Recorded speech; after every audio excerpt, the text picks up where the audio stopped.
Cancer నిర్ధారణలో ప్రస్తుతం అందుబాటులో ఉన్న ఖరీదైన, బాధాకరమైన పరీక్షలకు ప్రత్యామ్నాయంగా ఓ సరికొత్త ఆవిష్కరణకు భారత్ వేదికవుతోంది. డయాగ్నోసిస్ అనే డీప్ టెక్ స్టార్టప్ ఒక వినూత్న టెక్నాలజీని అందుబాటులోకి తెస్తోంది. బ్రీత్ ఈజీ అని పిలిచే ఈ విధానంలో రోగులు కేవలం 10 నిమిషాల పాటు ఒక ప్రత్యేక మాస్క్లోకి శ్వాస వదిలితే సరిపోతుంది. బెంగళూరు కేంద్రంగా పనిచేస్తున్న ఈ సంస్థ బీగిల్ జాతి కుక్కల అద్భుతమైన ఆఘ్రాణ శక్తిని brain computer interface, artificial intelligence సాంకేతికతలతో జోడించి ఈ శ్వాస నమూనాలను విశ్లేషిస్తోంది. అన్నీ అనుకున్నట్లు జరిగి క్లినికల్ ప్రయోగాలు పూర్తయితే 2027 మొదటి భాగంలో దీన్ని మార్కెట్లోకి తీసుకురావాలని కంపెనీ భావిస్తోంది.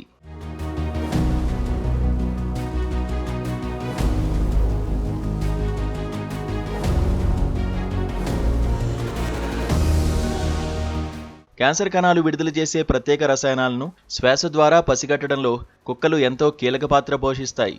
అయితే ఈ టెక్నాలజీ కేవలం కుక్కల ప్రవర్తనపై మాత్రమే ఆధారపడకుండా అవి శ్వాసను పసిగడుతున్నప్పుడు వాటి మెదడు నుంచి వచ్చే నాడీ సంకేతాలను రికార్డ్ చేసి ఏఐ ద్వారా విశ్లేషిస్తోంది. స్నిఫ్ స్పేస్ అనే ఆటోమేటెడ్ ప్లాట్ఫామ్ ద్వారా మనుషుల ప్రమేయం లేకుండా ఒకేసారి 200 నమూనాలను పరీక్షించవచ్చు.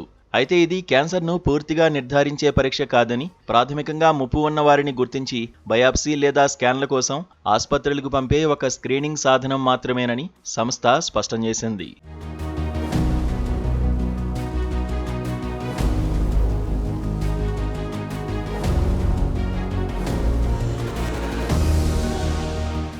ఈ ఆవిష్కరణపై వైద్య నిపుణులు హర్షం వ్యక్తం చేస్తున్నప్పటికీ కొన్ని జాగ్రత్తలు సూచిస్తున్నారు.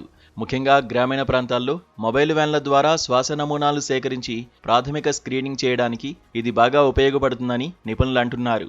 అయితే ఇది పూర్తి స్థాయిలో అందుబాటులోకి రావడానికి భారీ ఎత్తున క్లినికల్ అధ్యయనాలు జరగాల్సి ఉందని, ప్రయోగశాలల్లో నిరూపితమైన ఈ విధానాన్ని భారత్ వంటి పెద్ద దేశంలో విస్తృతంగా అమలు చేయడం సాంకేతికంగా సవాల్తో కూడుకున్నదని వైద్యులు అభిప్రాయపడుతున్నారు.